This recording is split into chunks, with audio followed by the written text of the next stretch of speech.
যিনি এই বিশাল বিশাল পানির মওজুদ থেকে বাতাসকে যিনি বলেন, যিনি প্রতিনিয়ত বাষ্পীয় আকারে পানিগুলিকে সমুদ্র থেকে উত্থিত করেন, পানিগুলিকে উত্থিত করেন মহাকাশী। আল্লাহ পাক বলেন, আল্লাহুল্লাযী আরসালার রিয়াহা ফাতুসিরু সাহাবা।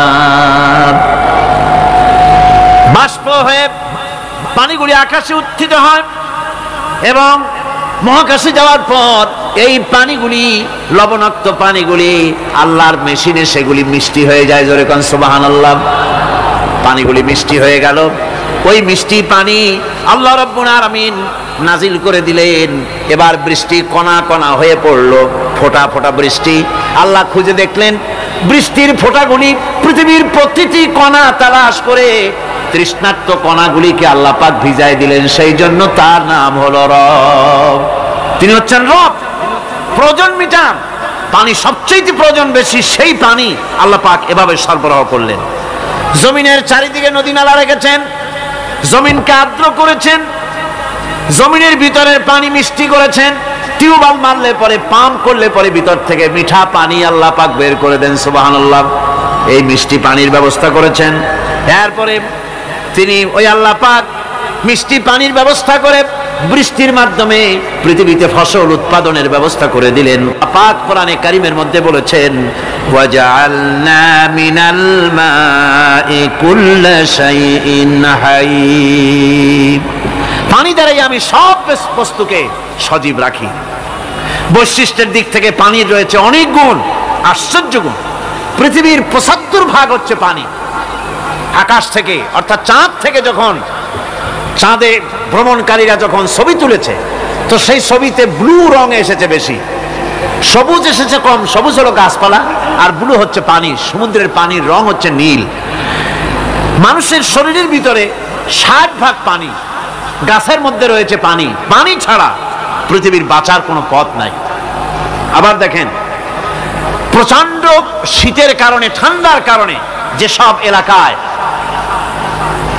তাপমাত্রা হিমাঙ্কের নিচে এসে যায়, সেই সব দেশে সমুদ্রের পানি আর দরিয়ার পানিগুলি বরফ হয়ে যায়। এই বরফ যখন হতে থাকে, তখন পানি তার নিজের তাপকে নিচের দিকে ছুটতে থাকে। উপরের তাপ বরফ হয়ে যায় ঠান্ডা, আর নিচে তাপ বিচ্ছুরিত করে দিয়ে পানির ভিতরে যত জলজ প্রাণী আছে আর উদ্ভিদ আছে, সবগুলিকে বাঁচায় রাখার ব্যবস্থা আল্লাহ রাব্বুল আলামিন এভাবে করে থাকে। এবার আল্লাহ রাব্বুল আলামিন বলছেন, এই পানি ছাড়া মানুষ বাঁচে না, প্রাণী বাঁচে না। পানি এমন এক জিনিস, এমন এক নিয়ামত আমি দান করলাম। আল্লাহ পাক বলেন, কুল আরাআইতুম ইন আসবাহা মাউকুম গাওরান ফামান ইয়াতিকুম বিমাইন মাইন। বলো দেখি, সবে শুকাইয়া যদি যায় এই জমিনের পানি, তাহলে হেথায় তটনির ধারা কে দিবে সবারে আনি। এই পৃথিবীর নদী নালা, খাল বিল, জমিনের আভ্যন্তরীণ দিকে পানিগুলি যদি আমি আল্লাহ রাব্বুল আলামিন শুকায় দেই, তাহলে আমি আল্লাহ ছাড়া এমন কে আছে যে নতুন করে আবার পানির আমদানি করে দিতে পারে? আছে কেউ? আজ পানির শূন্যতা আমাদের দেশে দেখা যাচ্ছে। পানি আস্তে আস্তে কমে যাচ্ছে, আস্তে আস্তে পানি শেষ হয়ে যাচ্ছে। কি কারণে শেষ হচ্ছে এবং কি হলে পানি পাওয়া যাবে পরে বলা যাবে ইনশাআল্লাহ। তো জীবন ধারণের জন্য যেমন পানির প্রয়োজন, জীবন ধারণের জন্য তেমন বাতাসেরও প্রয়োজন। পানি ছাড়া তো কিছু সময় চলতে পারে, পানি এবং খাদ্য ছাড়া কিছু সময় চলতে পারে, কিন্তু বাতাস ছাড়া তো এক মুহূর্ত চলে না, ঠিক কিনা? বোঝেন কিনা কথা? বাতাস ছাড়া এক মুহূর্ত চলতে পারে না। অথচ আল্লাহ রাব্বুল আলামিন এই বাতাস দিয়ে গোটা আকাশকে, শূন্য জায়গাগুলি বাতাস দিয়ে ভরে রেখেছেন, যাতে করে কারো বাতাসের কোনো অসুবিধা না হয়, শ্বাস করতে কোনো কষ্ট না হয়। প্রাণী জগৎকে বাতাস দিয়ে বাঁচিয়ে রাখার জন্য আল্লাহ পাক মহাশূন্যকে এভাবে সব এলাকা বাতাস দিয়ে ভরে রেখেছেন। এই জন্য তার নাম হচ্ছে রব। এটাই হচ্ছে রুবুবিয়তের নমুনা।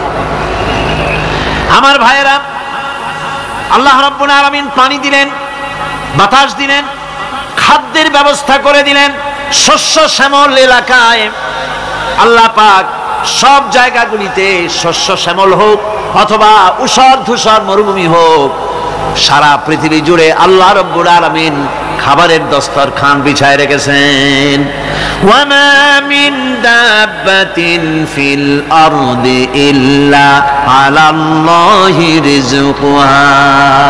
এই পৃথিবীর বুকে এমন কোন বিচরণশীল জীব নাই যেই জীবের রিজকের দায়িত্ব আমি আল্লাহ আমার নিজ হাতে গ্রহণ করি নাই। জোরে বলেন সুবহানাল্লাহ।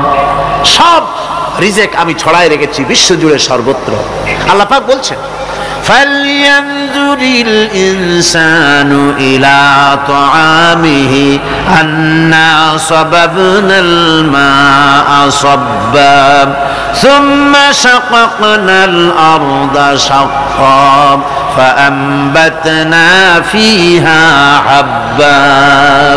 আল্লাহ পাক বলছেন মানুষের উচিত নিজ খাদ্যাদির দিকে লক্ষ্য করা, নিজের খাদ্যের দিকে লক্ষ্য করা। যেহেতু এই খাদ্য প্রতিদিন তার সামনে আসে, এদিকে তার লক্ষ্য করা উচিত। আমি কিভাবে আমি প্রথমে জমিনের উপরে পানি বর্ষণ করি, পরে জমিনকে দীর্ণ বিদীর্ণ করি, এরপরে জমিনের ভিতরে উর্বরা শক্তি আমি দান করি। কে বলতেছেন এই কথা? আল্লাহ পাক বলছেন। এরপরে আমি নানান জাতের ফসল ফলন তোমাদের জন্য আমি দান করে দেই।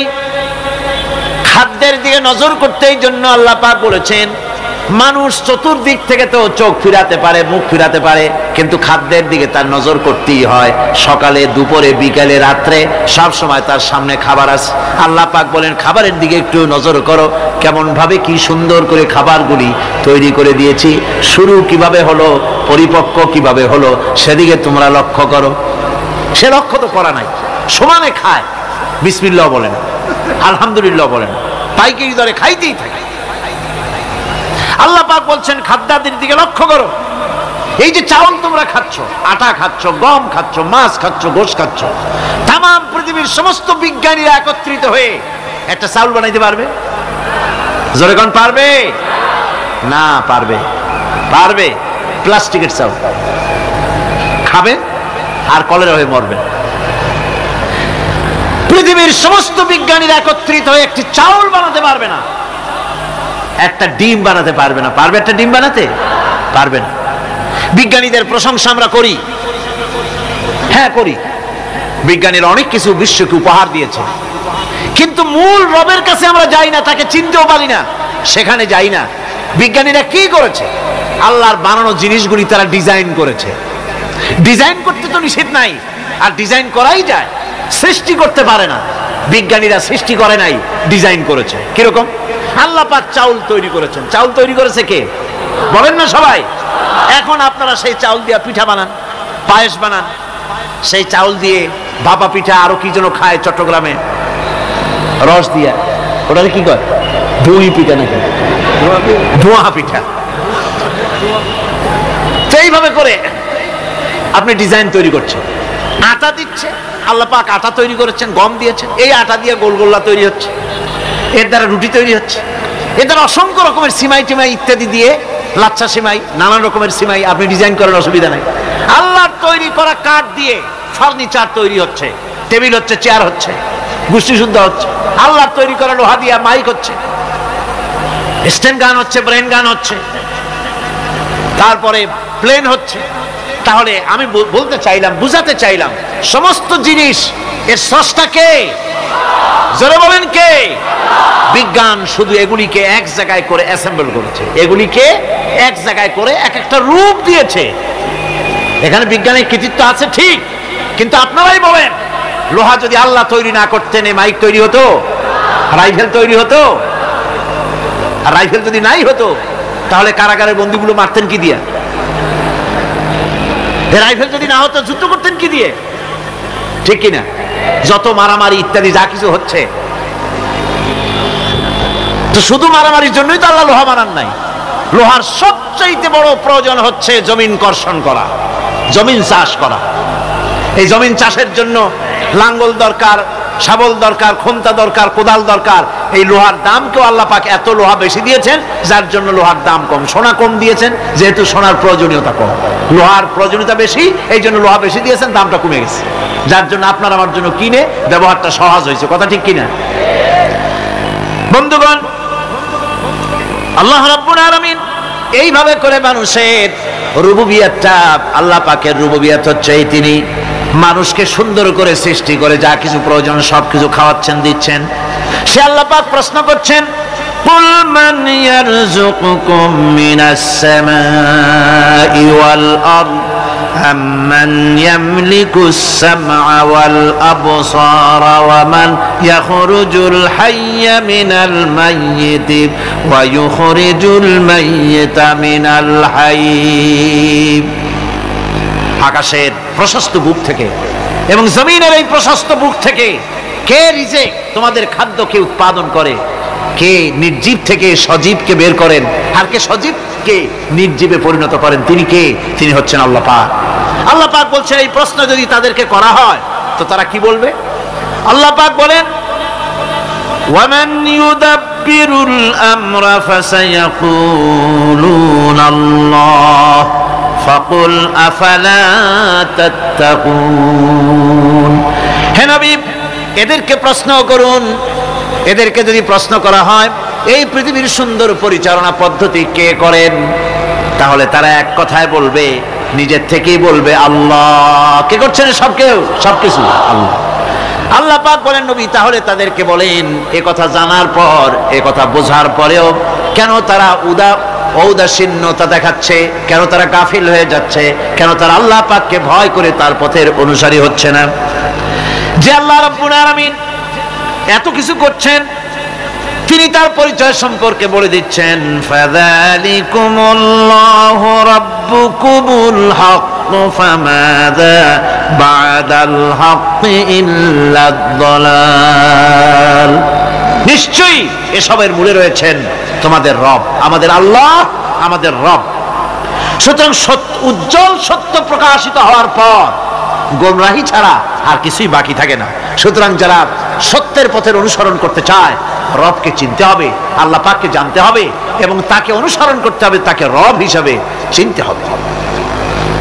আমার বন্ধুগণ, এটা হচ্ছে সেই রুবুবিয়াত ইলাহি যার দিকে হযরত মুসা আলাইহিস সালাম ইঙ্গিত করেছিলেন ফিরআউন যখন তাকে প্রশ্ন করেছিলেন, ফামান রাব্বুকুমা ইয়া মুসা। হে মুসা, তোমাদের দুজনের রব কে? তোমাদের রব, তোমাদের প্রভু কে? তিনি জবাব দিলেন, রব্বুনাল্লাযী আ'তা কুল্লা শাইইন খালকাহু সুম্মা হাদা।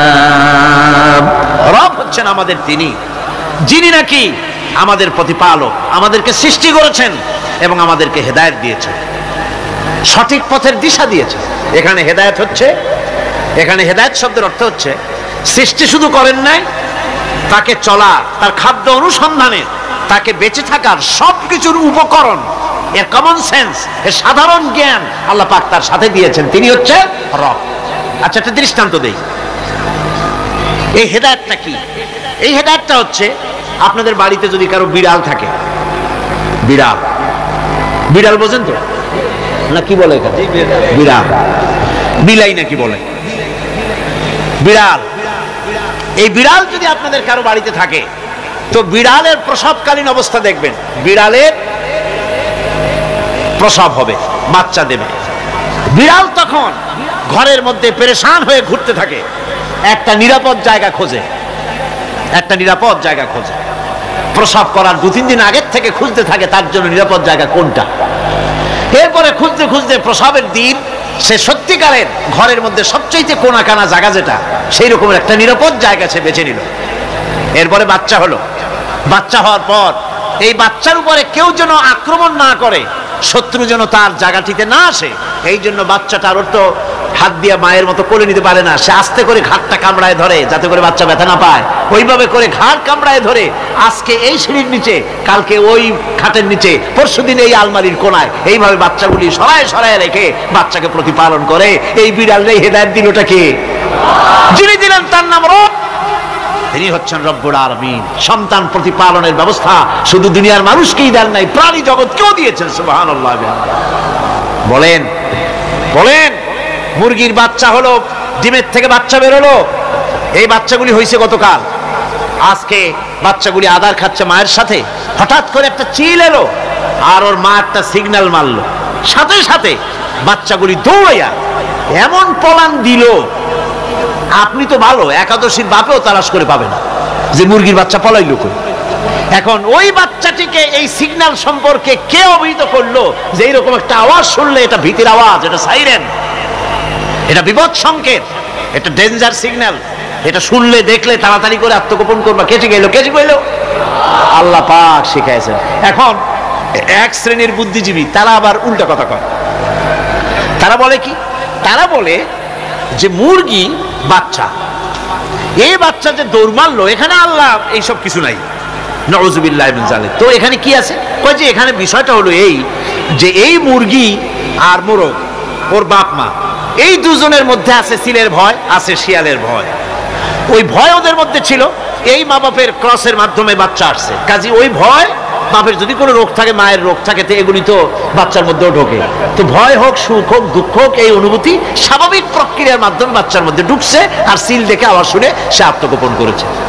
এইটা আমি পড়িয়া আমি আমার আলোচনা এক জায়গায় বললাম বুদ্ধিজীবীদের উদ্দেশ্যে, যদি সত্যিই তাই হয়, মোরগ আর মুরগি মা বাবার মধ্যেই ভয় আছে বলে বাচ্চার মধ্যেই ভয় ঢুকছে, সেই জন্য সে আত্মগোপন করছে, তাহলে আবার মানুষের ব্যাপারে কথাটা আনি। মানুষেরা সাপের ভয় করে না মহব্বত করে? কথার জবাব দিলে না, যখন তখন মনে হয় আপনারা সাপ বুঝি ভালোবাসেন। সাপ আমরা সকলেই ভয় পাই, মায়ও ভয় পায়, বাবাও ভয় পায়। এই মায়ের গর্ভে সন্তান এসছে, সন্তানের বয়স 2 বছর, 2.5 বছর, ঘরের মধ্যে কেউ ছিল না, ঘরের মধ্যে একটা সাপ আসছে, একটা সুন্দর সাপ, দেখতে সুন্দর, কিন্তু সে সাপে কামড়ালে মানুষ মরে যায়। ওই সাপটা মাথা উঁচু করে ফনা ধরেছে। এই বাচ্চাটা কি সাপ দেখে দৌড় মারবে, না বাচ্চাটা ওই সাপটাকে ধরার জন্য সে এগিয়ে যাবে? কোনটা করবে? এগিয়ে যাবে। তাহলে মা বাপের ভয়, তাদের মা বাপের রক্তের মধ্যে, শিরার মধ্যে সব জায়গায় সাপের ভয়, তার মাধ্যমে বাচ্চা হিসেবে বাচ্চার মধ্যে সাপের মহব্বত হইল, কারণ ভয় হইল না কেন বাচ্চা অবস্থা। সুবহানাল্লাহ। আমার বন্ধুগণ, মুরগির বাচ্চাকে হেফাজত করার জন্য বুদ্ধিমান প্রাণী মানুষ তার কাছে নাই বলে আল্লাহ রব্বুল আলামিন তারে বাচ্চা অবস্থা থেকে বোঝার তৌফিক দিয়েছেন কোনটা ভয়ের আওয়াজ, কোনটা হলো বিপদের আওয়াজ। মানব সন্তানের প্রতিপালন করার জন্য তার মার বাবা আছে বলে ওই রকম করে পশুদের মতো আল্লাহ বানান নাই, তাকে হেফাজত করার জন্য মা বাপ আছে বলে এই দায়িত্ব আল্লাহ পাক মা বাপের উপরে ছেড়ে দিয়েছেন। মা বাপ তাকে হেফাজত করে। রুবুবিয়তের প্রতিপালন, হেদায়েতের এই প্রতিপালন আল্লাহ পাক মানুষকে এভাবে করে তাদেরকে হেদায়েত দিয়েছেন, তার পথের চলার দিশা দিয়েছেন। পিঁপড়ার খাদ্য সংগ্রহের ব্যাপারটা দেখেন, পিঁপড়ার আছে দারুণ ঘ্রাণ শক্তি। কোথায় খাবার? 5 তলায় আপনি মিষ্টি খাচ্ছেন, রসগোল্লা থুয়ে দেন, তারপরে দেখেন কোন জায়গায় দিয়ে পিঁপড়া এসে জন্মের খাওয়া খায়, ঠিক কিনা? দেখেন তার কত তীব্র ঘ্রাণ শক্তি, সেখানে চলে যাচ্ছে। তাকে হেদায়েত দেওয়া হয়েছে, তাকে ঘ্রাণ শক্তি দেওয়া হয়েছে। চিল, শকুন, ঈগল কোথায় থাকে বুঝেন না? মহাশূন্যে 3 থেকে 3.5 মাইল উপরে শকুন, বাজ, ঈগল উঠতে থাকে। খাবে কি? ওখানে তো তার খাবার ছড়ানো নেই। আল্লাহ হচ্ছেন এমন রব, আমাদের স্রষ্টা হচ্ছেন এমন রব, যিনি ওই চিল বা হাজার শকুন মহাশূন্যে যেগুলি উড়ে বেড়ায়, ওদেরকে আল্লাহ পাক এমন তীব্র দৃষ্টি শক্তি দান করেছেন, 3 মাইল উপর থেকেও ছাগল মুরগি মরা দেখলে ওখান থেকে এসে ঝাঁপায় পড়ে তা খেতে পারবে। তাকে দেওয়া হচ্ছে দৃষ্টিশক্তি। এরকম করে যার যা প্রয়োজন, সমস্ত প্রয়োজনগুলি আল্লাহ মিটাচ্ছেন। এরই নাম হচ্ছে রুবুবিয়তে ইলাহি। এটাই হচ্ছে আল্লাহ পাক রব, এটা তার অসংখ্য প্রমাণ। সেই জন্য আল্লাহ পাক বলেন আলহামদুলিল্লাহি রাব্বিল আলামিন। পড়েন সবাই, আলহামদুলিল্লাহি রাব্বিল আলামিন। সমস্ত প্রশংসা হচ্ছে আল্লাহ পাকের জন্য। কোন আল্লাহ? প্রথমে তো আল্লাহ বললাম, তারপর বললাম রব, এখন বলা হচ্ছে কোন রব? যিনি আলামিন, রব্বিল আলামিন, যিনি সমস্ত জাহানের রব। তাহলে বোঝা যাচ্ছে রব, জগৎ একটা না। জগৎ, কথা বুঝতেছেন আমার? জগৎ একটা নয়, অসংখ্য জগৎ আছে, বহুমাত্রিক জগতের কথা এখানে আল্লাহ পাক বলছে। আমি এই জন্য বলি যে কোরআন হচ্ছে বিজ্ঞানের উৎস। কোরআন বিজ্ঞানের কি? বিজ্ঞানের আবিষ্কার যত বাড়বে, বিজ্ঞান চিরটা কাল কোরআনের কাছে ভিক্ষার হাত দিয়ে এতিমের মতো দাঁড়ায় থাকবে কিয়ামত পর্যন্ত। আজ পৃথিবীর বিজ্ঞানীরা বলছেন জগৎ সম্পর্কে, আমরা মনে করছি পৃথিবীটাকে, আমাদের কাছে জগৎ দুইটা। কয়টা জগৎ? একটা জগৎ হলো এইটা, ইহজগৎ আর পরজগৎ, এছাড়া আর কিছু জানি না। এই দুইটাই জগৎ আমাদের কাছে। এখন দেখেন বিজ্ঞানীরা কি বলছে। বিজ্ঞানীরা বলছেন সৌরজগতে শুধু আমাদের সৌরজগৎটাই শেষ না, অসংখ্য সৌরজগৎ আছে মহাশূন্যে, অসংখ্য সৌরজগৎ। পৃথিবীর প্রতি 4 বিলিয়ন মানুষ যদি এক একটা সৌরজগৎ দখল করে, তাতেও সৌরজগৎ শেষ হবে না। আরো সহস্র সহস্র বিলিয়ন বিলিয়ন সৌরজগৎ আরো ফাঁকা পড়ে থাকবে। এত সৌরজগৎ আল্লাহ সৃষ্টি করেছেন। এই মহাশূন্যে বহুমাত্রিক জগতের কথা আল্লাহ পাক এখানে বলেছেন। এই পৃথিবী একটা জগৎ, এই মাটির তলে আছে আর এক জগৎ, সমুদ্রের ভিতরে আছে পানির তলার আর এক জগৎ। আর মহাশূন্য যে কি তা আপনার মাথায় শূন্য হয়ে যাবে চিন্তা করতে করতে। এই জন্য বিজ্ঞানীরা, বড় বড় বিজ্ঞানী, এরা কিন্তু নাস্তিক হয় না। বর্তমান বিজ্ঞানীরা চিন্তা করে গবেষণা করে খেই হারিয়ে ফেলছে মহাশূন্যকে দেখে। যেখানে আছে গ্যালাক্সি, যেখানে আছে মিল্কি ওয়ে, যেখানে রয়েছে অসংখ্য তারকা, এই পৃথিবীটা মহাশূন্য আল্লাহ যেভাবে তৈরি করেছেন, সেই তুলনায় এই পৃথিবী একটা মার্বেলের চাইতে খুব বেশি একটা বড় কিছু হবে বলে মনে হয় না। পৃথিবী যদি হয় একটা মার্বেলের মতো, তাহলে আমরা যে মানুষ, আমাদের অস্তিত্ব কোথায় চিন্তা করেন। এবার মহাশূন্যে চলেন। মহাশূন্য সে কি বিশাল মহাশূন্য! একটা তারকা থেকে আর একটা তারকায় যদি যেতে হয়, তাহলে সহস্র সহস্র বিলিয়ন বছরের দরকার হবে। কি বছর? এ দুনিয়ার বছর না, আলোকবর্ষ, লাইট ইয়ার। আলো চলে প্রতি সেকেন্ডে কত? 1,86,000 মাইল। এই 1,86,000 মাইলের সেকেন্ড, এর মিনিট, এর ঘন্টা, এর দিন, এর মাস, এর বছর, এই আলোকবর্ষ। সহস্র সহস্র আলোকবর্ষ পার হয়ে যাবে এক তারকা থেকে আর এক তারকায় পৌঁছানো সুকঠিন। এ ধরনের অসংখ্য তারকা আল্লাহ পাক তৈরি করে রেখেছেন। সূর্য হচ্ছে পৃথিবীর চাইতে 13 লক্ষ গুণ বড়। এরকম সূর্য বিজ্ঞানীরা এখন বলছে, আগে বলতো 1 কোটি সূর্যের চাইতে বড় তারকা, এখন বলতেছে এই রকমের পৃথিবীর চাইতে 13 লক্ষ গুণ বড় যে সূর্য, এরকম 3 কোটি সূর্য খাইয়ে ফেলাইতে পারে। এরকম সহস্র সহস্র তারকা এক একটা গ্যালাক্সির ভিতরে আল্লাহ পাক তৈরি করে রেখেছেন। এখন মনে হচ্ছে যে এই তারকাগুলি বড় না, এই তারকাগুলির চাইতে আবার বড় জিনিস কি, সেটাকে বলা হয় ব্ল্যাক হোল। সেটাকে বলা হয় ব্ল্যাক হোল, অন্ধকার কূপ।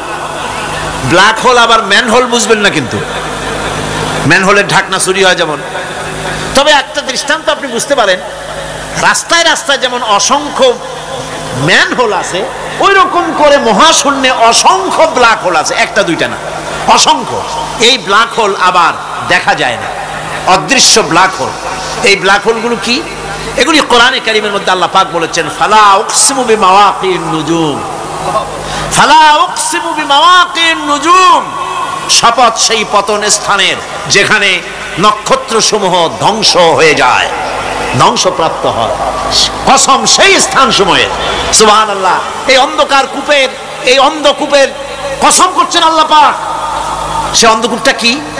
সেই ব্ল্যাক হোলটা কি? সেই ব্ল্যাক হোল হচ্ছে ওই যে তারকার কথা বললাম, যে সূর্য খাইতে পারে, 3 কোটি সূর্য খাইতে পারে, এই রকমের তারকাগুলি ঘুরতে ঘুরতে কোনো এক কারণে যখন সে ব্ল্যাক হোলের রেঞ্জের মধ্যে এসে যায়, তখন ব্ল্যাক হোল ওকে এমন ভাবে চুষে হজম করে ফেলে যেমন বাচ্চা চকলেট চুষা খাইয়া ফেলায়, এইরকম ব্ল্যাক হোলগুলি অত বড় তারকাগুলি খাইয়া চুষা শেষ করে ফেলে দেয়। সুবহানাল্লাহি বিহামদিহি। বিজ্ঞানীরা বলেছেন আমাদের এই পৃথিবীটা, আল্লাহ না করুন কখনো, আমাদের এই পৃথিবীটা যদি কোনো ব্ল্যাক হোলের আওতায় পড়ে, ওর রেঞ্জে আসে, তাহলে মাত্র 2 সেন্টিমিটারের মধ্যে পৃথিবীটা তার ঘনত্ব লাভ করে ব্ল্যাক হোলের মধ্যে অদৃশ্য হয়ে যাবে, হারায় যাবে, অস্তিত্ব থাকবে না।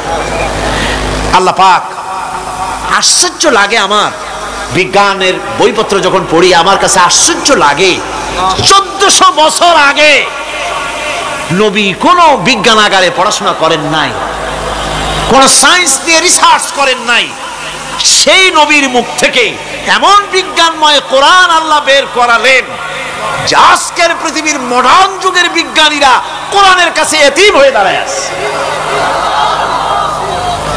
পৃথিবীর কোন বিজ্ঞানী বলতে পারবে না যে কোরআনে কারিমের অমুক আয়াতটা আনসাইন্টিফিক, এটা হাদিস আমাদের বিজ্ঞানের সাথে মিল খায় না, এমন কথা বলতে পারবে না। বরং কোরআন সার্টিফাই করবে তোমার এই বক্তব্য, তোমার এই থিওরি মোস্ট আনসাইন্টিফিক, কোরআন বলবে।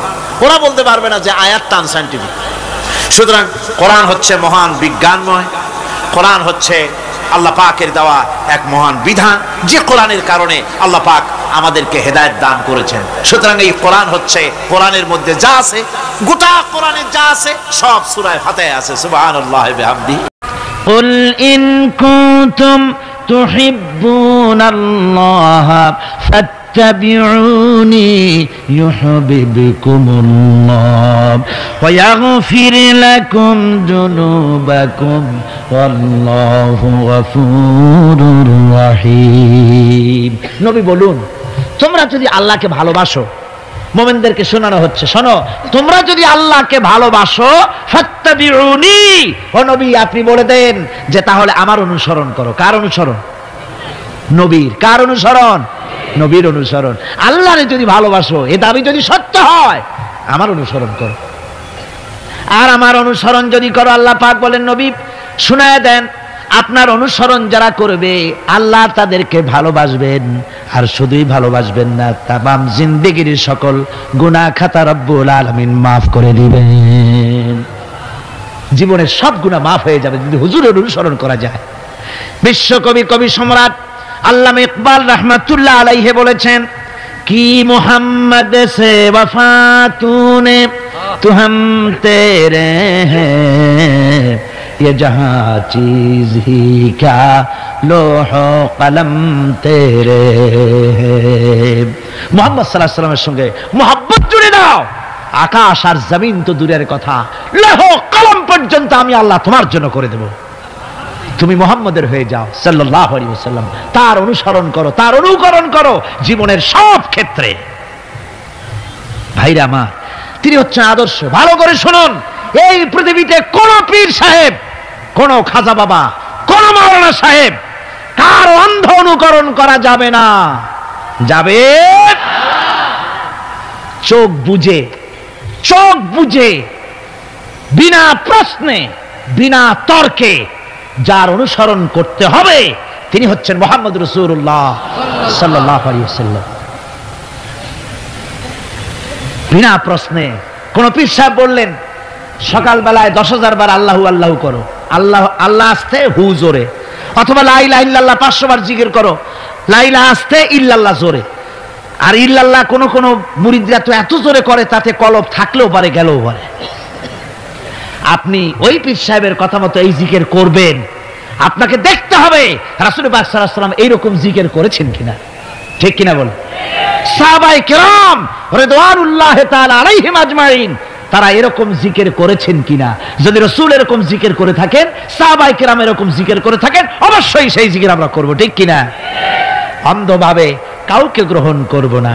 কেউ পাগড়ি বাঁধলো, পেছনটা 6 হাত লম্বা রাখলো, আমার পীর সাহেব, সেই জন্য আমি বুঝি আমিও 6 হাতের জায়গায় বরকতের জন্য 12 হাত একেবারে লম্বা করে টানতে টানতে আসবে রাস্তার উপর, এরকম করব না। জামাটা কেমন হবে, মোষটা কেমনে কাটবো, দাড়িটা কিভাবে রাখবো, টুপিটা কিভাবে লাগাবো, খানা কিভাবে খাবো, তারপরে কিভাবে কি করব আর না করব, সবটার মানদণ্ড হচ্ছেন কে? উসওয়ায়ে হাসানা। লাকাদ কানা লাকুম ফি রাসূলিল্লাহি উসওয়াতুন হাসানা। গ্রহণযোগ্য একমাত্র মহত্তম আদর্শ হচ্ছে তোমাদের রাসূল। তাকে দিয়ে গ্রহণ করতে হবে। পায়ের নখটা কেমনে কাটবে, মাথার চুলটা কেমনে কাটবে, আদর্শ হচ্ছেন মুহাম্মদ রাসূলুল্লাহ সাল্লাল্লাহু আলাইহি ওয়াসাল্লাম। ওই রাসূলের অনুকরণ করে কোনো পীর সাহেব, কোনো মাওলানা সাহেব যদি বলে, তাহলে তাকে অনুসরণ করা যাবে। তবে মিলায় দেখতে হবে যে কথা ঠিক আছে কিনা, উনি যা বলছেন, উনি যা করছেন, ওইটা ঠিক আছে কিনা। তা না হলে ধোকায় পড়ে যেতে হবে। কিসে পড়তে হবে? ধোকায় পড়ে যেতে হবে। আজকাল তো নানান রকম বাইর হয়েছে, বুঝলেন না? নামের আগে সৃষ্টি লাগায় দেয়। ওই যে ঢাকার কাছে এক জায়গায় একটা সদরুদ্দি সৃষ্টি হইল, তারপরে তাকে উঠায় দেওয়ার জন্য কত সংগ্রাম হলো, কত মানুষ মরলো। আপনারা পত্রিকা পড়েন নাই? সে বলেছে রোজা না রাখলে চলবে, ইফতার আসরের সময় করলে হবে, আর রোজার দিন দুপুরের সময় চিড়ে টিড়ে খাইলে অসুবিধা নেই, বুঝলেন? যশোরে গেলাম, সেখানে শুনলাম সেই পাকিস্তান আমলে এক পীর নাকি আসছিল, এসে বলে গেছে, ভাই আসল পর্দা মনের পর্দা, এর থেকে বাইরের কোনো পর্দা না। লোক দেখা না পর্দাটা করে লাভ কি? আসল পর্দা মনের পর্দা। তারপরে মনে মনে নামাজ পড়ো, মনে মনে রোজা রাখো, মনে মনে হজ করো, যাকাত দাও, মনটা সাফ হয়ে গেলে তোমার আর কোনো অসুবিধা নাই। এই মনের পীর আসলো, আমি সেই এলাকায় গেলাম, যাইয়া শুনি এই রকমের কাম করছে। আমি বললাম, ওই লোকটা যদি আবার আসে, আম গাছের সাথে বান্ধা ধুইও। তারপরে সে যখন বলবে যে আমার তো পেশাব পায়খানা করা লাগবে, আমারে ছাড়ো, তোমরা বলবা যে না, ছাড়া যাবে না। মনে মনে যদি নামাজ পড়া যায়, মনে মনে পেশাব পায়খানা করুন। যদি বলে আমার ক্ষুধা লাগছে অথবা পানি পান করব, তৃষ্ণা লেগেছে, বলতে হবে মনে মনে যদি রোজা রাখা যায় তো মনে মনে খাওয়া দাওয়ার কামটা সাইরে নেন মেহেরবানি করে। এই ধরনের কিছু সংখ্যক লোক বেরিয়েছে, যাদেরকে লোকেরা সাহাবীদের চাইতে, নবীদের চাইতেও বড় মনে করে। আশ্চর্য কথা, বিভিন্ন জায়গায় ধরনের পীর হয়, তাদের আবার নওরোজ অনুষ্ঠান হয়, তাদের জন্ম দিবসে তাদেরকে গোসল করানো হয়, সেই গোসলের পানি আবার মুরিদেরা খায়। জোরে কর নাউজুবিল্লাহ, জোরে কর নাউজুবিল্লাহ।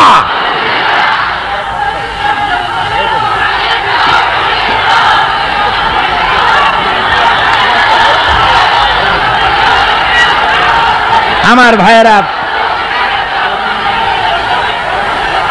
পীর সাহেবের গোসল করা পানির ভিতরে মুসলমানদের জন্য কোনো বরকত নাই। আছে কোনো বরকত? প্রশ্নে ওঠে না। তার শরীরের কত জায়গা ধুইয়া পানি পড়তেছে, আর সেইটা মুরিদরা খায়। লজ্জা নাই, শরম নাই, ঘৃণা পর্যন্ত নাই।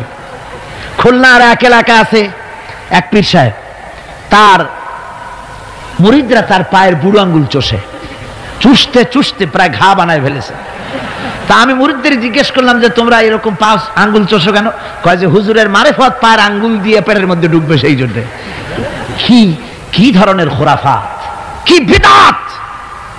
রাসূল পাক সাল্লাল্লাহু আলাইহি ওয়াসাল্লাম যা করেন নাই, সাহাবায়ে কেরাম যা করেন নাই, সেগুলি চালু হয়ে গেছে সমাজে। এর থেকে বাঁচতে হবে, আপনাকে মনে রাখতে হবে, কলিজার মধ্যে ঈমান রাখতে হবে। কোন পীর সাহেব, কোন মাওলানা সাহেব ফু দিয়া আমার ভাগ্য ভালো বানায় দেবে অথবা আমাকে ভাগ্য নষ্ট করে দিবে, আমি আল্লাহর কসম তো বিশ্বাস করি না। আমার ভাগ্য,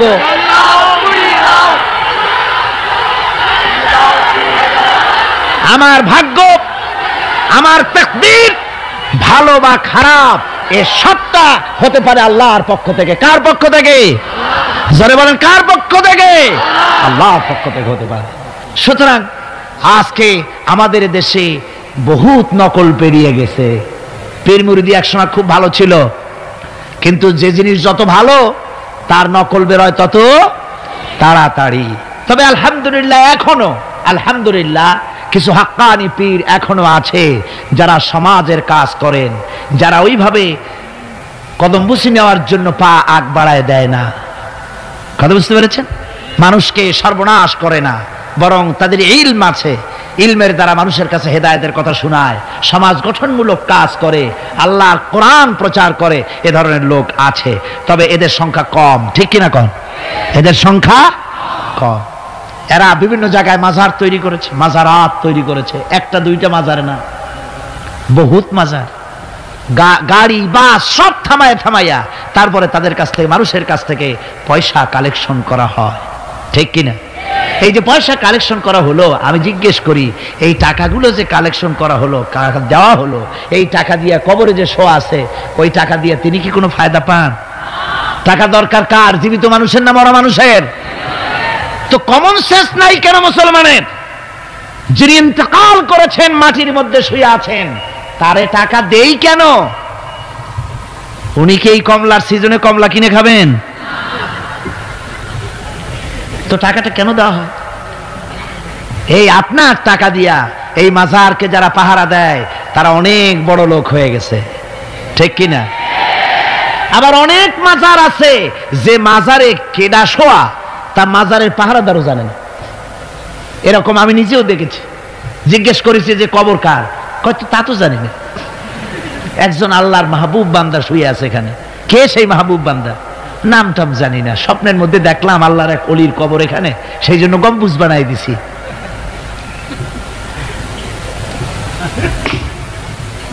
একটা রিসালার মধ্যে দেখেছি, একটা রিসালার মধ্যে লেখা হয়েছে যে একজন পীর সাহেবের এক মুরিদ ছিল। তো পীর সাহেবের বাড়িতে এক মাজার আছে, সেই মাজারকে কেন্দ্র করে প্রতি বছর ওরস হয়। মুরিদ সে গরিব মানুষ, ব্যবসা বাণিজ্য করে খায়। তারপরে সে তার একটা গাধা ছিল, সেই গাধার উপরে সওয়ার হয়ে বাজার ঘাট করত, মালপত্র আনা নেওয়া করে ওই দিয়ে তার জীবিকা নির্বাহ হতো। একদিন তার গাধাটা মারা গেল। সেই রিসালার মধ্যে লেখা হয়েছে যে লোকটা তখন গাধা মরেছে, এর আর কিচ্ছু নাই, জমি জমাও নাই, খাবে কি করে? খুব দুঃখ পেল মনে। আর এই গাধা যদি মরে কুলে পড়ে থাকে তাহলে দুর্গন্ধ হবে। সেই জন্য রাস্তার পাশে ঝুপড়ি, তার একটা বাড়ি, ওই বাড়ির পাশেই রাস্তা, রাস্তার পাশেই একটা কবর খুঁড়িয়া তার মধ্যে গাধারে শোয়াই দিয়া দাফন টাফন করিয়া কবরের পাশে বসে আর দুশ্চিন্তা করতেছে যে আমি এরপরে বাঁচবো কি করে, খাবো কি, ঘুমায়, মানে চোখ বুঝে বুঝে কাঁদতেছে। এমন সময় ওইটা ছিল বাজারে যাওয়ার রাস্তা, লোকজন বাজারের দিকে যাচ্ছে। যাওয়ার সময় চিন্তা করলো যে এখানে তো কোনোদিন মাজার দেখি নাই, এখানে একটা লোক কাঁদতেছে মাজারের কাছে বসে, না জানি কোনো অলি আল্লাহর কবর হবে বোধহয়। এরপরে লোকেরা বাজার থেকে ফেরার সময় দেখে যে হ্যাঁ ওই সেই লোকটা এখনো কাঁদতেছে। তখন যার কাছে যা ছিল, কেউ 2টা পান ফিয়ে গেল, কেউ একটা বেগুন, কেউ 2টা চিংড়ি মাছ, কেউ 2টা টাকা, কেউ একটু মরিচ, এইভাবে তরি তরকারি চাউল যার কাছে যা ছিল কিছু কিছু দিয়ে গেছে। কিছুক্ষণ পর সন্ধ্যার দিকে লোকটা মনে করলো আর কতক্ষণ কান্দি, এখন বাড়ি যাই। চোখ খুলে দেখে চতুর্দিকে খাদ্য খাবার, তরি তরকারি, পয়সা করি। কই যে মাশাআল্লাহ, শুনছিলাম হাতি বাঁচতেও লাখ টাকা, মরলেও লাখ টাকা, সে কথা যে গাধার ব্যাপারে খাটে তা তো জানি না। এই গাধা মরেও তো আমার বাঁচায় গেছে। এখন ওই কবরের উপরে, গাধার কবরের উপরে চাদর টাদর চড়ায় চড়ায় দিয়া ওইখানে জুজ্জাত করে বসছে। বছর খানিক চলে গেল, লোকেরা পয়সা কড়ি দেওয়া শুরু করলো। এরপরে সেখানে সে ইট পাটকেল জোগাড় করলো, একটা বিল্ডিং তৈরি করলো, সামনে সাইনবোর্ড লাগাই দিল হযরত গেদা শাহ রহমাতুল্লাহ আলাইহির মাজার। মানুষ প্রতি বছর ওর সেখানে জমা হচ্ছে, টাকার অভাব নাই। এখন এই লোক যার মুরিদ, সেই পীর সাহেবের কাছে অন্যরা এসে কয় হুজুর আপনার মাজারের আর বরকত কি, আপনার মুরিদের মাজারের কাছে মানুষ ভরা, টাকার অভাব নাই। পীর সাহেব কৌতূহল হলো যে ও আবার একটা মাজার পাইলো কই। তারপরে একদিন ওই মুরিদকে ডেকে বললো বাবা সত্যি কথাটা আমারে কও, এই মাজার কার? মুরিদ কয় যে হুজুর আপনি আমার ওস্তাদ, আপনার কাছেই সব শিখছি, কিন্তু এই কথা কাউকে বলবেন না। বলল না, বল না কি হয়েছে, মাজারটা কার? বললো যে হুজুর যে গাধাটা নিয়ে ব্যবসা করতাম ওই গাধাটা মরে গেল, তারে কবরে দিয়ে টিয়া এরপরে পরে এই ঘটনা হয়েছে। পীর সাহেব কয় আমি আরো চিন্তা করছিলাম যে না জানি কোনো সত্যি কোনো পীর সাহেবের মাজার, অসুবিধা হয় নাই, তোমার ওখানে যেটার কবর ওইটার মায়ের কবর হলো আমার বাড়িতে। মানে ওই বাচ্চা গাধাটা পীর সাহেব দিয়েছিল তারে। আমার ভাইরা আপনারা আশ্চর্য হবেন, বাংলাদেশে এরকম বহুত মাজার আছে, সে মাজারের কোনো ঠিকানা নাই, কার মাজার তারও কোনো খোঁজ খবর নাই। মানুষকে শোষণ করে টাকা পয়সা লুণ্ঠন করা হতেছে। মাজার একটা হলে তার উপরে চাদর দেওয়া লাগবে, আগরবাতি দিতে হবে, মোমবাতি দিতে হবে, গোলাপ পানি ছিটাতে হবে। কোথায় পেয়েছেন? কোন হাদিসে পেয়েছেন? মাজারে যদি চাদর দিতে হতো, রাসূল পাক সাল্লাল্লাহু আলাইহি ওয়াসাল্লামের কবরের উপরে লোকেরা সুতার চাদর দিত না, নিজের কলিজা বাইর করে কলিজা দিয়া চাদর বিছায় দিত হুজুরের মাজারের উপরে। জান্নাতুল বাকিতে গিয়ে দেখুন, জান্নাতুল বাকিতে শোয়া আছে, শহাদায়ে উহুদ আছে, সেখানে সাহাবায়ে কেরাম আছে, আজওয়াজে মুতাহহারাত আছে, বানাতে রাসূল, ইবনে রাসূল, আহলে বাইত সেখানে শুয়ে আছেন। হযরত ওসমান রাদিয়াল্লাহু তাআলা আনহুর মতো লোক সেখানে ঘুমিয়ে আছেন। রাইসুল মুফাসসিরিন হযরত ইবনে মাসউদ রাদিয়াল্লাহু তাআলা আনহু সেখানে ঘুমিয়ে আছেন। হযরত ইবনে আব্বাসের উনি ওখানে, ওনার কবর হচ্ছে গিয়ে তায়েফে। এ ধরনের ইতিহাসের মধ্যে এসছে জান্নাতুল বাকির মধ্যে কমসে কম 10,000 সাহাবায়ে কেরামদের মাজার আছে। সুবহানাল্লাহ। যায় দেখেন তো জান্নাতুল বাকিতে একটা চাদর আছে নাকি? যারা হজ করতে গেছেন কোন চাদর দেখেছেন? আগরবাতি আছে, মোমবাতি আছে, গোলাপ পানি আছে। সুতরাং এই বিদআত থেকে বাঁচতে হবে মুসলমানদেরকে। মুসলমানদের সাথে সম্পর্ক মসজিদে, মুসলমানদের সাথে সম্পর্ক কিসের?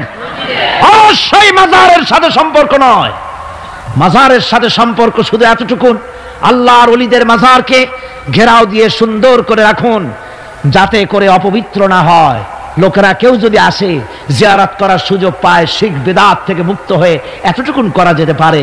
কিন্তু বিশাল আকারের গম্বুজ করে লাইট জ্বালাতে হবে, আগরবাতি মোমবাতি দিতে হবে, এটা সম্পূর্ণ বিদআত। এক শ্রেণীর লোকেরা এগুলি করে ব্যবসা করতেছে। সেই জন্য বলছি যে আমাদের ইত্তেবা করতে হবে রাসূলের। কার ইত্তেবা করতে হবে?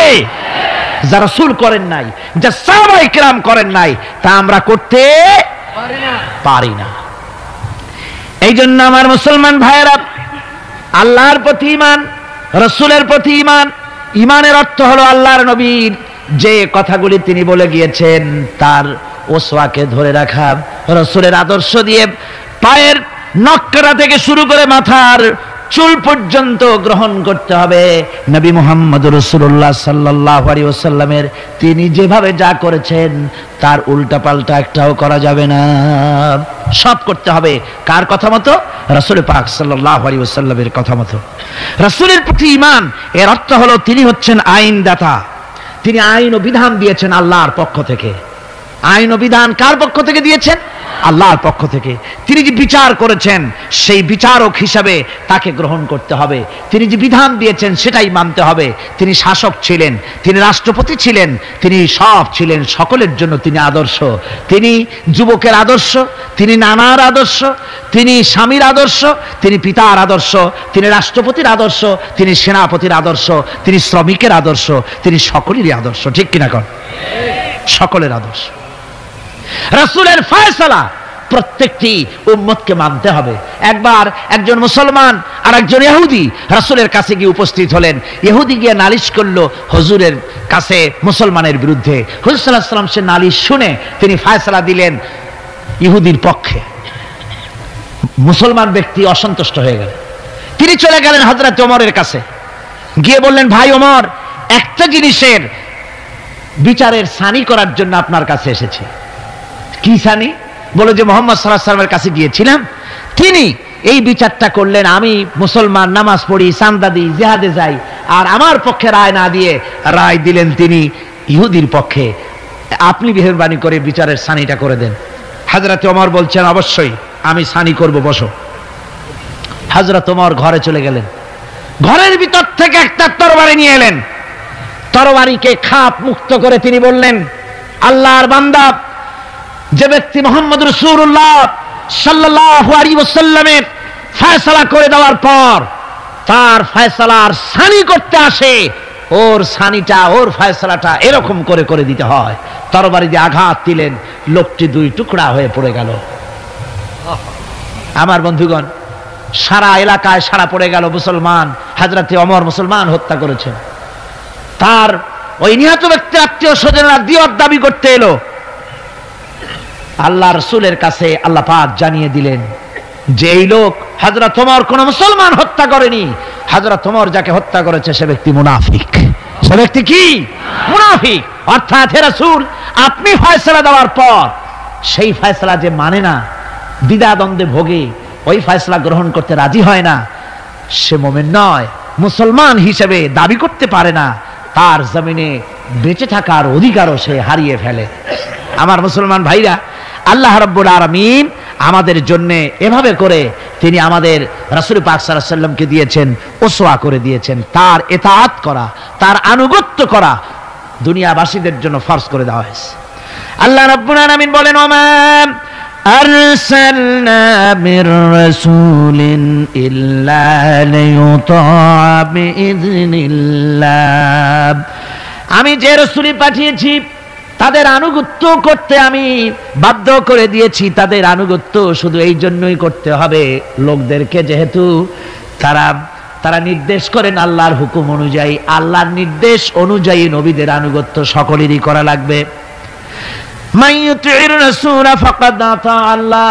আল্লাহ পাক বলেন, যে ব্যক্তি রাসূলের আনুগত্য করে সেজন্য আমি আল্লাহ রাব্বুল আলামিনের আনুগত্য করলো। জোরে বলেন সুবহানাল্লাহ। এরপরে আল্লাহ রাব্বুল আলামিন বলেছেন, ইয়া আইয়ুহাল্লাযীনা আমানু আতিউল্লাহা ওয়া আতিউর রাসূল ওয়া লা তুবতিলু আমালাকুম। আল্লাহ পাক বলেন, ও বিশ্বাসীরা, তোমরা আনুগত্য করো আল্লাহর এবং আনুগত্য করো রাসূলের। কোন ব্যাপারে কোন তো? আনুগত্য যে আল্লাহ করতে বললেন আল্লাহর এবং রাসূলের, কোন ব্যাপারে আনুগত্য? সমস্ত ব্যাপারে, জীবনের সকল অঙ্গনে আনুগত্য করতে হবে। কার?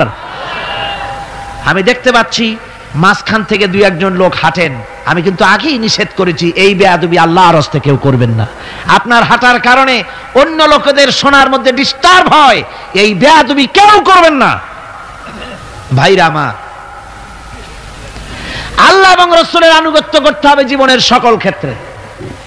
রাসূল পাক সাল্লাল্লাহু আলাইহি ওয়াসাল্লাম শুধু নামাজের কথা বলেছেন, শুধু রোজার কথা বলেছেন, হজ আর যাকাতের কথা বলেছেন, আর কিছু বলেন নাই নাকি? বলেছেন কিনা? রাসূলুল্লাহ রাজনীতি করেছেন কিনা? রাসূলুল্লাহ প্রেসিডেন্ট ছিলেন কিনা? যুদ্ধ করেছেন কিনা?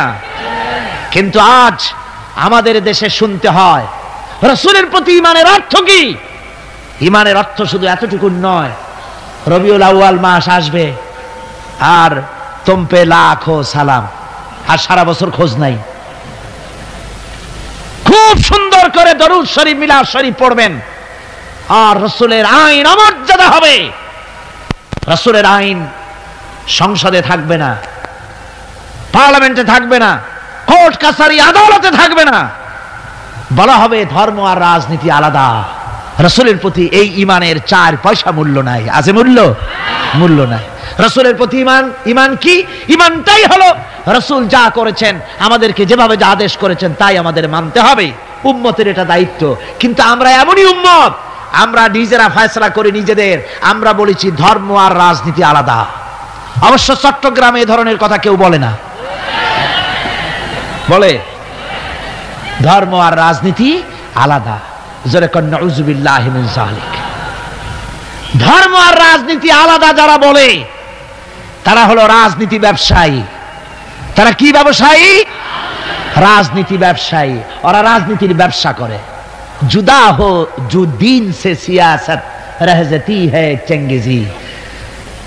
ধর্ম থেকে রাজনীতি যখন আলাদা হলো তখন সেখানে বাকি থাকে চেঙ্গিজিপনা, হালাকু খানপনা, মারামারি, হত্যাকাণ্ড সেখানে চালু থাকে, আর কিছুই থাকে না।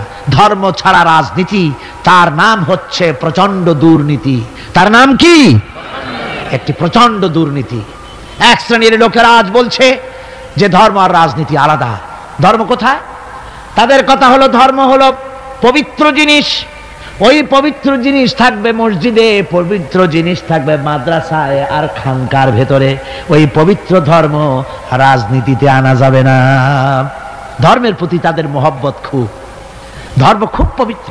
আল্লাহকে যেন বলা হচ্ছে, আল্লাহ আর হে রাসূল তোমরা দুজনা মসজিদ আর মাদ্রাসায় থাকো, আমাদের জীবনের বিস্তীর্ণ অঙ্গনে তোমাদের প্রতি 144 92 ক ধারা 144 ধারা জারি করে দিলাম। আমাদের জীবনের বিস্তীর্ণ অঙ্গনে তোমরা আইসো না, তোর মসজিদে থাকো, মাদ্রাসায় থাকো, আমরা সুযোগ পাইলে তোমার একটা সেজদা দিয়ে আসবো গিয়ে। আর আল্লাহ তোমার একটা সেজদা পাওয়ার জন্য দারুণ ভাবে কাঙ্গাল হয়ে আছে না? নাউযুবিল্লাহি মিন যালিক। যারা বলে ধর্ম আর রাজনীতি আলাদা তারা সুস্পষ্ট মুনাফিক। যারা বলেন তারা কি? এই লোকগুলি হচ্ছে ধর্মনিরপেক্ষবাদী, সেকুলারিজম, ধর্মনিরপেক্ষ মতবাদের লোক। তারা বলে যে ধর্মনিরপেক্ষ, ধর্মের ব্যাপারে নিরপেক্ষতা অবলম্বন করা লাগবে। এরা খুব সুচতুর, ভাতের ব্যাপারে নিরপেক্ষতা অবলম্বন করে না। আপনারা কোন যে জিনিস যত বেশি প্রয়োজন আমরা তার পক্ষে থাকি না নিরপেক্ষ থাকি? ভাতের ব্যাপারে নিরপেক্ষ লোক আছে নাকি এখানে?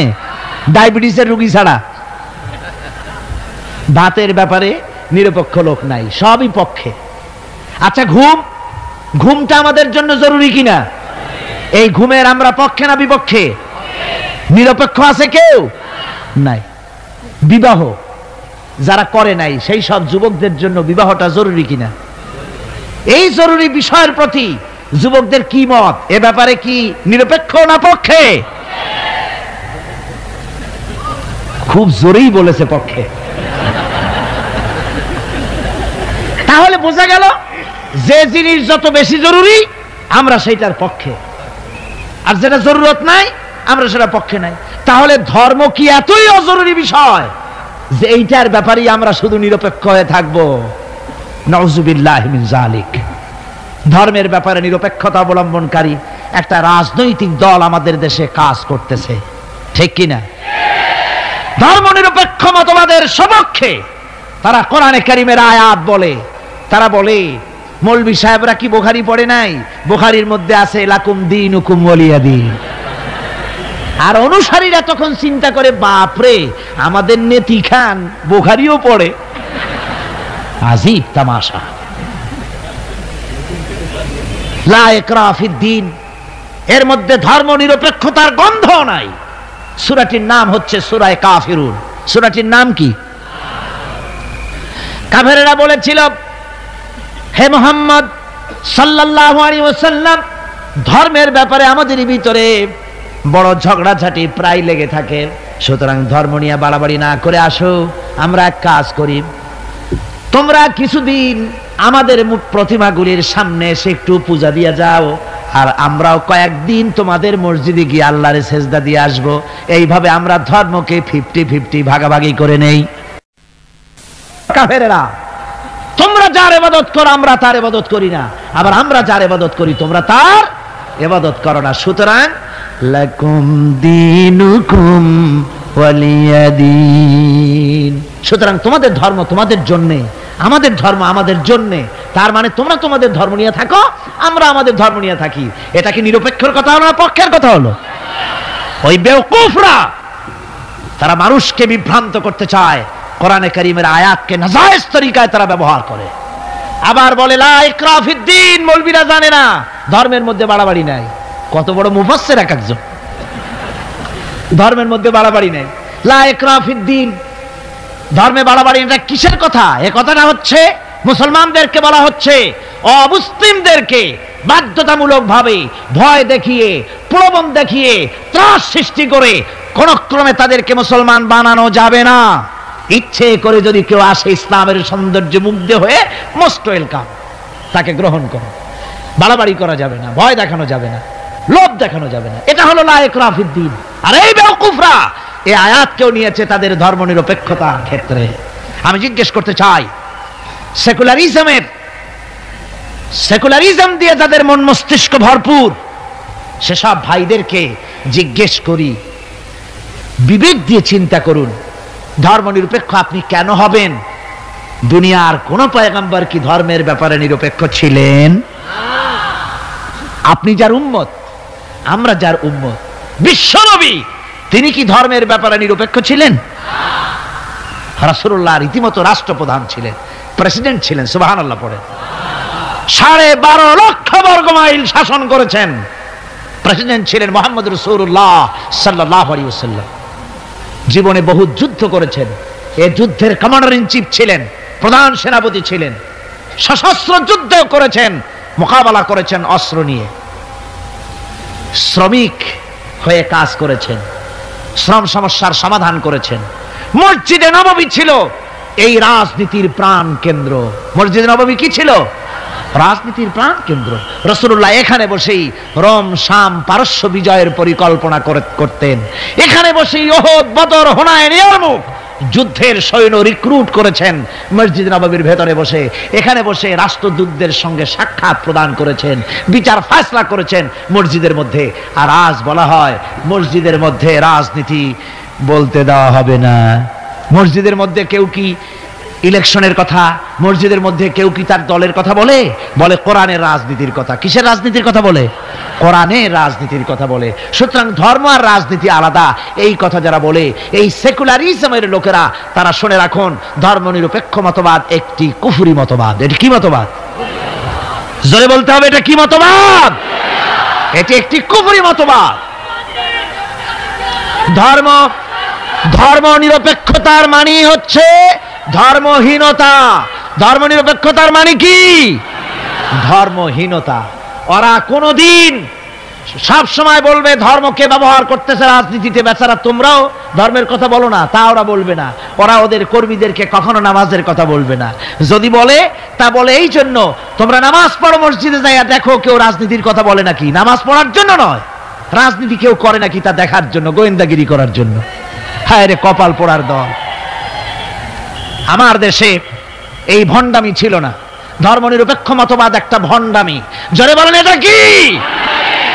আমার দেশে এটা ছিল না। এই ভণ্ডামিমূলক ধর্মনিরপেক্ষতা রাজনীতি বাংলাদেশে ছিল না। 1971 সনের পরে যারা ক্ষমতা এলো, তারা ভারত থেকে, ভারতের কাফেরদের তৈরি করা পৃথিবীর এই নিকৃষ্ট মতবাদ বাংলাদেশে আমদানি করেছে।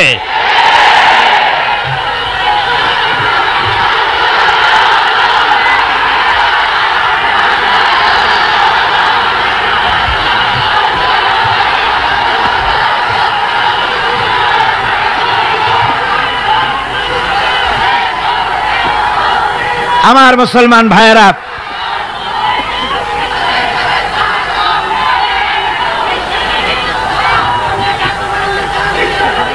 এই যে কোরআন শরীফ, এই কোরআন শরীফ মানতে হবে মুসলমানদেরকে। রাসূলের উপরে ঈমান আনার অর্থ শুধু মিলাদ শরীফ পড়া নয়। কোন নেত্রী কি বলল তার ধার কোন মুসলমান ধারতে পারে না। মুসলমান ধার ধারবে আল্লাহর আর রাসূলের। ঠিক কিনা? কর যারা বলেন ঠিক কিনা? ভারতের গোলাম এরা বলে ধর্মনিরপেক্ষতার মানে ধর্মহীনতা নয়। যদি ধর্মনিরপেক্ষতার অর্থ ধর্মহীনতা না হবে, তাহলে 1971 সনের পরে তোমরা ক্ষমতায় এসে বিশ্ববিদ্যালয় সমূহের মনোগ্রাম থেকে ইকরা বিস্মি রাব্বিকাল্লাযী খালাক রাব্বি জিদনি ইলমা, এই আয়াত দুটিকে তুলে ফেললে কেন বলো? কোন জবাব আছে? কোন জবাব নাই। সলিমুল্লাহ মুসলিম হল নাম ছিল, মুসলমান শব্দ বাদ দিয়েছে। নাম ছিল সলিমুল্লাহ মুসলিম হল, মুসলিম শব্দ বাদ দিয়ে দিল। তারপরে নজরুল ইসলাম কলেজ, ইসলাম সহ্য হলো না, ইসলাম বাদ দেয়া শুধু নজরুল কলেজ।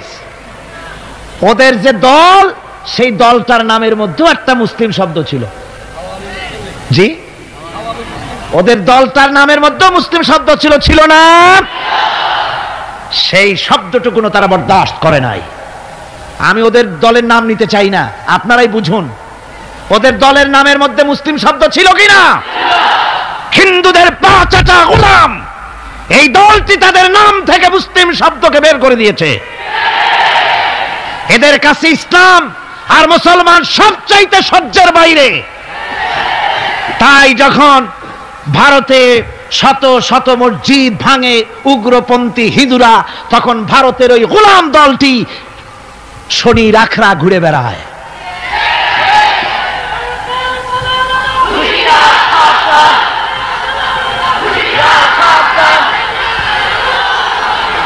আমার মুসলমান ভাইদের খেদমতে আমি আরজ করতে চাই, মুসলমানদের কাজ বুঝতে হবে।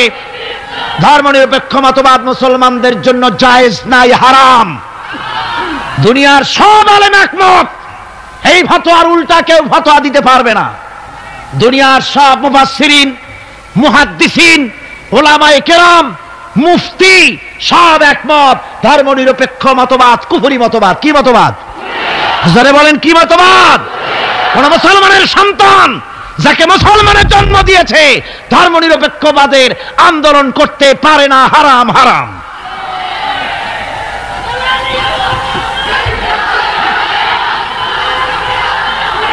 আমার বন্ধুগণ, এই কোরআন শরীফের ভেতরে, এই কোরআন শরীফের ভিতরে রয়েছে, আল্লাহ পাক এখানে বলে দিয়েছেন, দেখুন যদি ধর্ম আর রাজনীতি আলাদা হবে তাহলে ইউসুফ আলাইহিস সালাম প্রেসিডেন্ট হলেন কেন? সূরা ইউসুফ আছে না কোরআন শরীফে? হযরত ইউসুফ আলাইহিস সালাম জেলে গিয়েছিলেন, দীর্ঘদিন জেলে ছিলেন। জেল থেকে বেরিয়ে এসে মিশরের অর্থ এবং খাদ্য দুটি মন্ত্রণালয়ের দায়িত্বশীল মন্ত্রী হয়েছিলেন, আছে কোরআন শরীফে। গোটা মিশরের প্রেসিডেন্ট হয়েছিলেন, আছে কোরআনে। সুলাইমান আলাইহিস সালাম গোটা পৃথিবীর প্রেসিডেন্ট ছিলেন, আছে কোরআনে। মুহাম্মদ সাল্লাল্লাহু আলাইহি ওয়াসাল্লাম প্রেসিডেন্ট ছিলেন, আছে কোরআনে। সর্বত্র পয়গম্বরেরা রাজনীতি করেছেন। এই দুশ্চরিত্র লোকগুলি ভারতের গোলামেরা, তাদের কথা হলো আলেম ওলামারা রাজনীতি করবে না, ধর্মীয় মাহফিলে রাজনীতি হবে না, বাংলাদেশ তোমার বাপের সম্পত্তি, এমন ভাবে কথা বলে বাংলাদেশে ধর্ম নিয়ে রাজনীতি করতে দেওয়া হবে না। মনে হয় যেন বাপ, এই বাংলাদেশ ওর বাপের সম্পত্তি আর আমরা ঘর জামাই থাকি।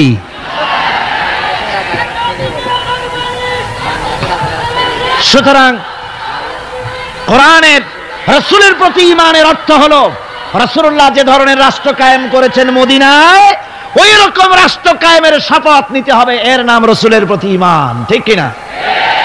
শুধু জামা কাপড় সুবিধা যেটা সেইটা, সুবিধাবাদ জিন্দাবাদ। রাসূলুল্লাহর সুন্নত দুই রকম। সুন্নত কয় রকম?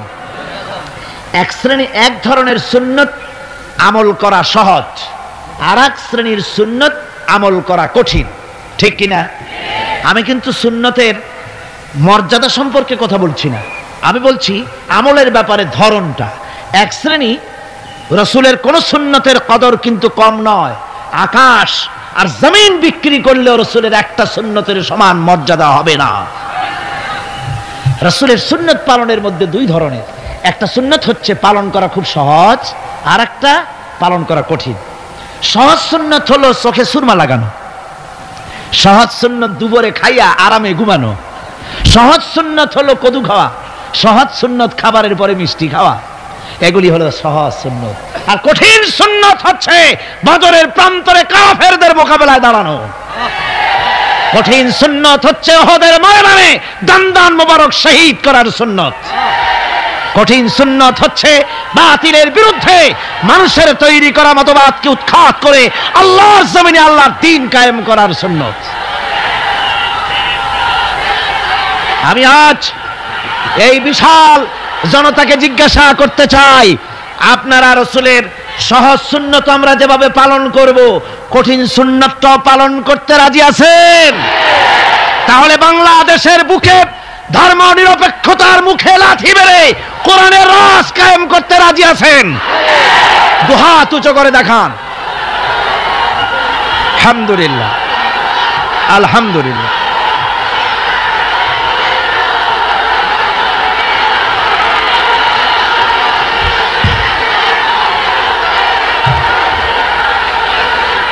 সবাই বসে পড়েন, সবাই বসুন, বসুন না, সবাই বসে পড়ুন। আমি বুঝতে পারছি অবস্থাটা, বিষয়টা বুঝতে পারছি। এক বুড়ি রাস্তা দিয়ে যাওয়ার সময় আছাড় খাইলো, খাইয়া কয় যে আছাড় যখন খাইলাম একটু পান খাইনি, তো স্লোগানের যখন জোর উঠছে একটু দাঁড়ায় মাজা সোজা করে নি। অবস্থা তাই হয়েছে, খারাপ হয়নি, ভালোই হয়েছে, আলহামদুলিল্লাহ। আজকে 3 জন মুসলমান হবে।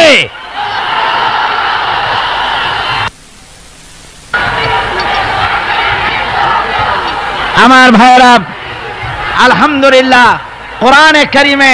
কোরআনে কারীমের বরকতে প্রতি বছর এই মাহফিলে আলহামদুলিল্লাহ বহুত অমুসলিমরা ইসলামের সুশীতল ছায়ায় আশ্রয় গ্রহণ করেন। সকলে বলেন আলহামদুলিল্লাহ, সবাই বলেন আলহামদুলিল্লাহ।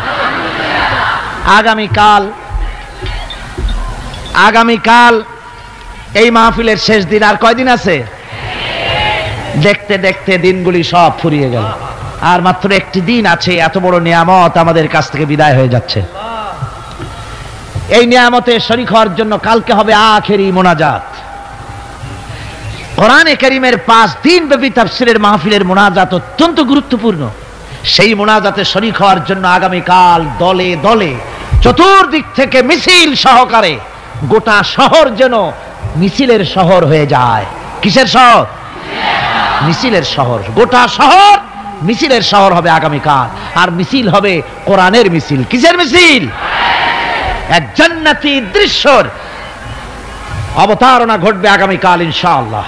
আপনারা আর বিশেষ করে মা বোনদের ব্যাপারে আমার ওয়াদা থাকে, যেহেতু প্রথম 4 দিন তাদের ব্যাপারে কথা বলার সময় হয় না, মা বোনদের ব্যাপারে আগামীকাল আমি আলোচনা করব ইনশাআল্লাহ।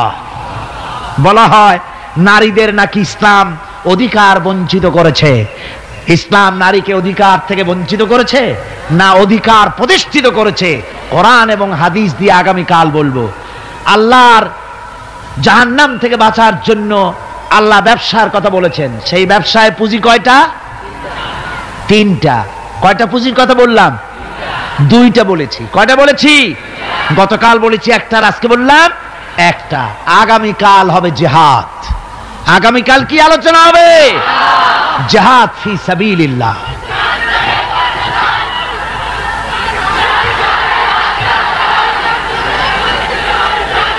আগামীকাল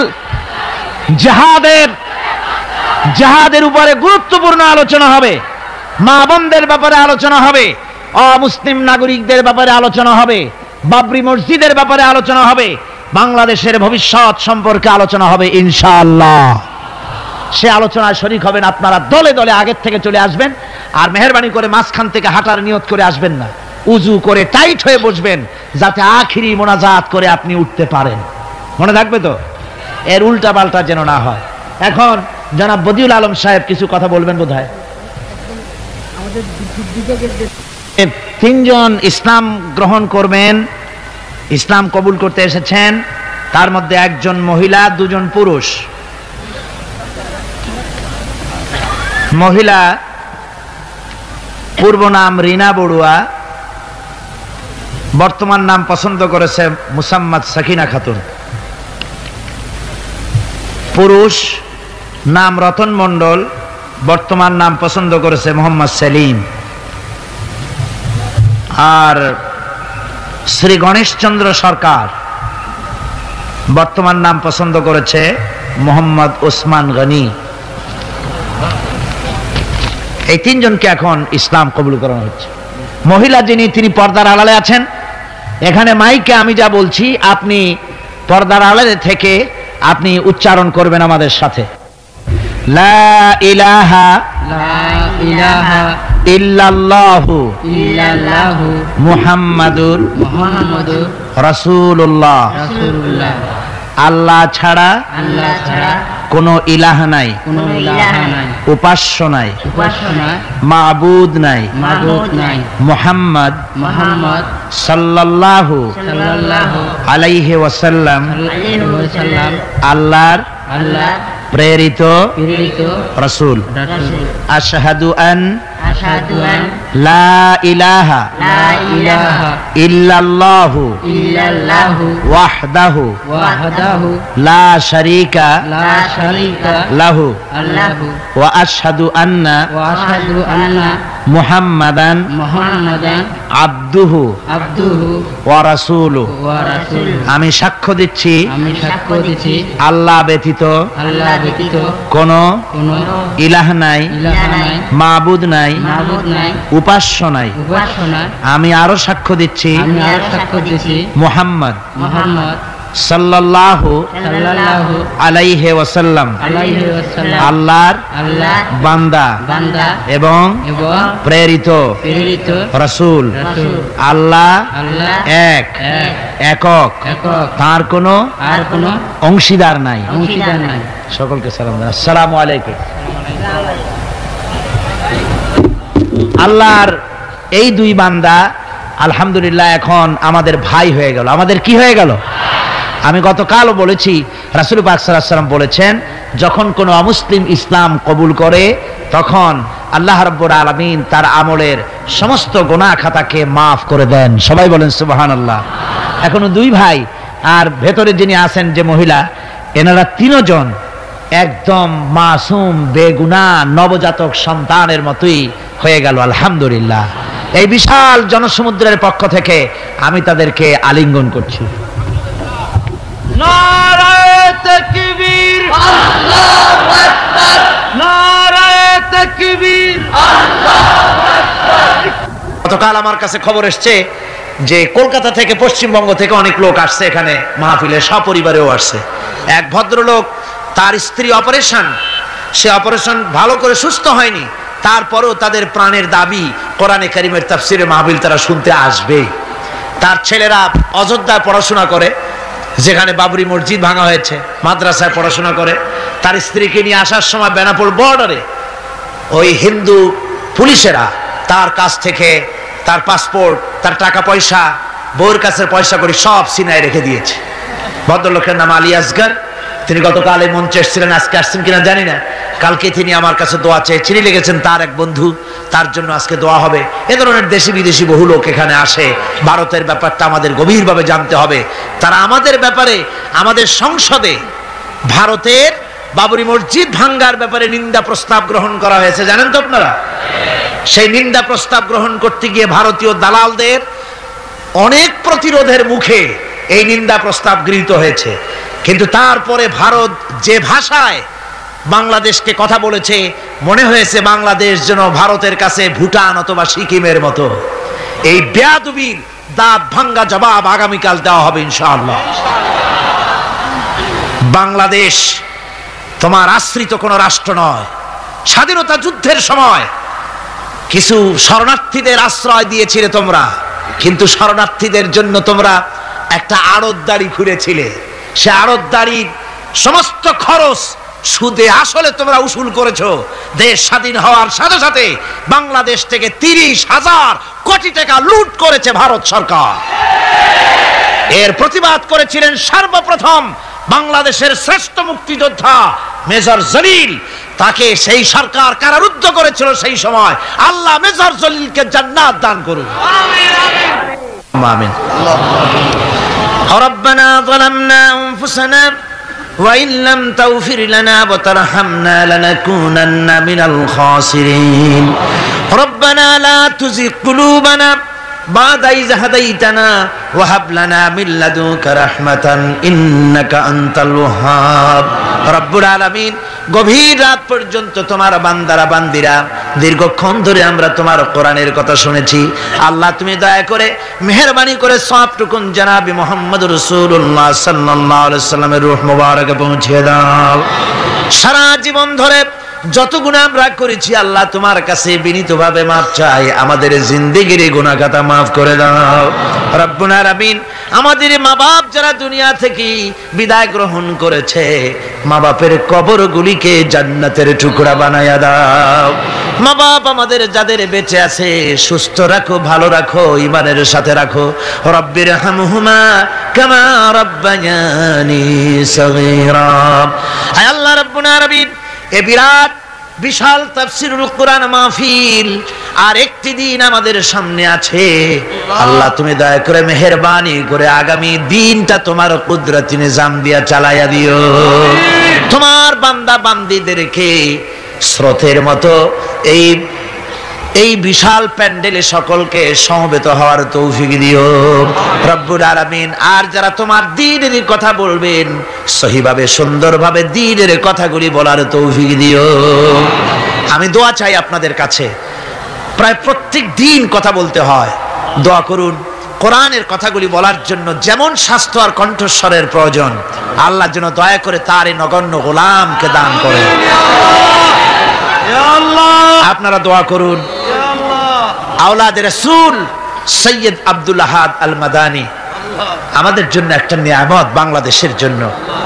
আমি গতকাল যখন গিয়েছিলাম তার সঙ্গে দেখা করতে, তার স্বাস্থ্য দেখলাম আগের মতো নাই, ভেঙে পড়েছে, বার্ধক্য তার উপরে ভর করেছে। কখন যেন তিনি বিদায় হন, তিনি বলছেন আমি তো মালাকুল মউতের অপেক্ষা করছি। আমরা তার জন্য দোয়া করি, আল্লাহ এই কোরআনের মাহফিল থেকে আওলাদের রাসূল আমাদের জন্য নিয়ামত, আল্লাহ তুমি তারে দীর্ঘদিন বাঁচায় রাখো, তাকে তুমি সুস্থ রাখো, ভালো রাখো, আর যাওয়ার সময় যখন তার হবে খাতিমা বিল খাইর করে দিও।